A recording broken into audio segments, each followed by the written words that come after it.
number 4 is the 8 articles of practice referred to in our Red Book. And Master Sotaesan says they're very important. It's one of the things that, no matter what we change, that's one of the things we shouldn't change among a few others, but no matter if we should remain loyal to this. And so I'm going to change it as we go. First thing I'd say about it is, so it's four to let go of and 4 to cultivate. But one of the things I thought about this morning was, in a non-dualistic sense, you can't have one without the other. You know, that each of them is the converse of the other, and so it doesn't make sense without the other. Now, the question can be raised, so how do they go together? And I think they can go together more than one way. So I'm going to give you my reflection on how, one of the ways I think they go together. So disbelief and belief seem to go together pretty well. I'm going to come back to those because I think that they're very important. They're all very important, but that's the one I like to speak on the most. I think that greed and dedication go together. Greed is for yourself, dedication, I guess you could be dedicated to yourself, but usually even if you're dedicated to yourself, you're dedicated to something, you know, that isn't about just you or isn't, you know, and usually it's about dedication to something outside of you, it seems to me. And then the other one is laziness and zeal. And I think here, laziness means more like not caring than being like tired. That zeal is an antidote to, you know, giving up, to hopelessness. So laziness is, I'm not saying that's not the wrong word, but I just think it doesn't convey the sense of, you know, what you're struggling with. So that leaves 2 others that I think are really interesting along with those, but, you know, we could do a talk about each of them. So another one, that the combination is ignorance with questioning.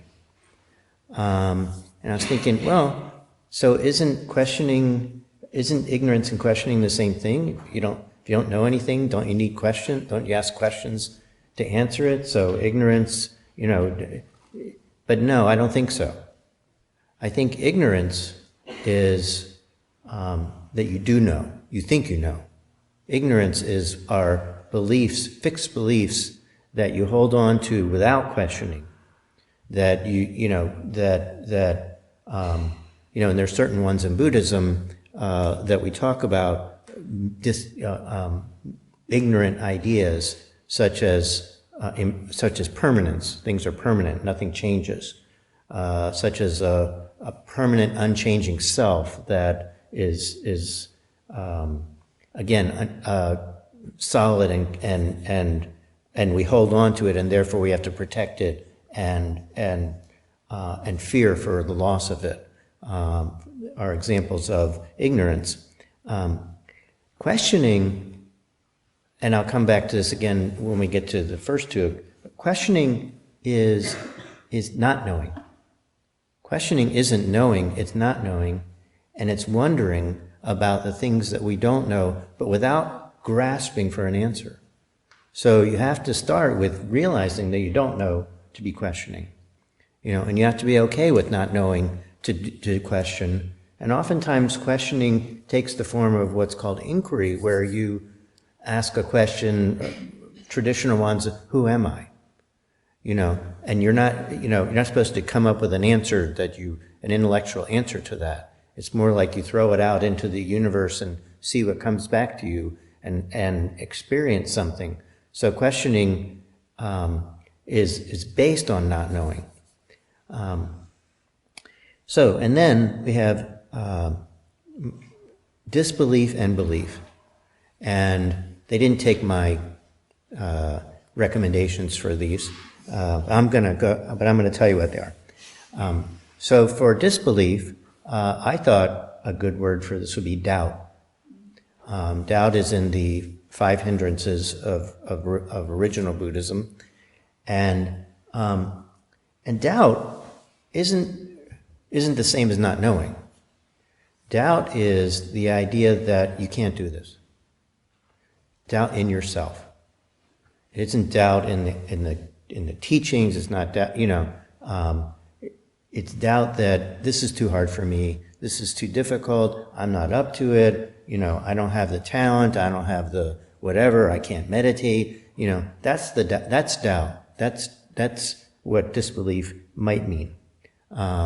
Disbelief also might mean ignorance.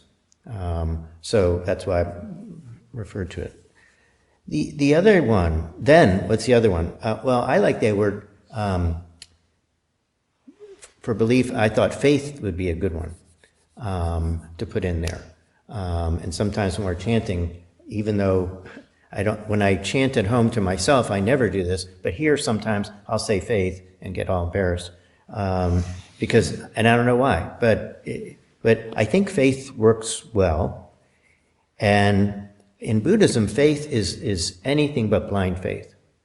It's based on inquiry. It's based on questioning. It's not based on, thinking, looking at the scriptures and saying, I can recite the scriptures. That's not faith. It's fine. You can learn, it's not wrong to, learn more, but it's not the same as faith.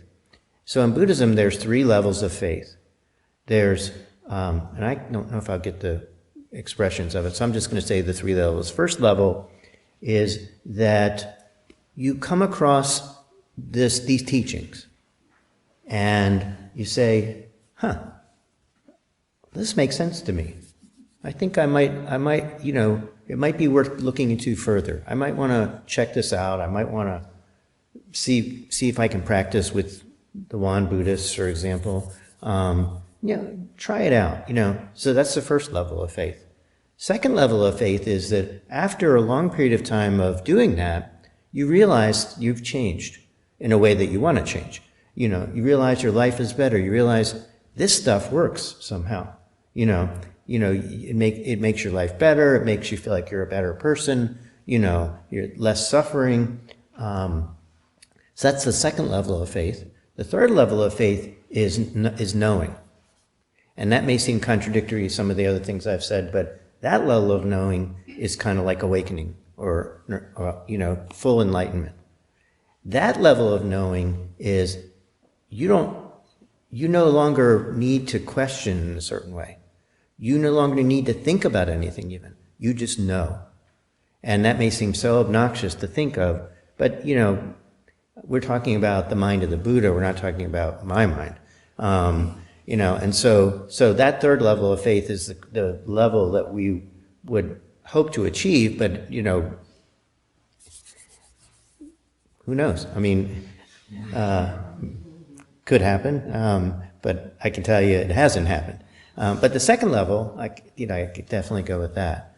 So, but I think it's important that we not just say, get rid of this and grab this, but rather that we see the connection and that in some sense, that suffering and happiness, suffering and enlightenment are connected too, and grace and enlightenment are connected too. So that, without one, you don't get the other.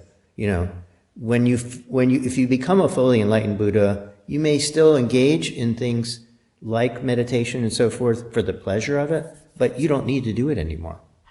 And so this, all of this is, and nothing doesn't fit into your life anymore. All goes together. There isn't any not any longer. It's all is. And so, sorry about that. So that's the 8 articles, or my take on it at this moment. Thank you for listening.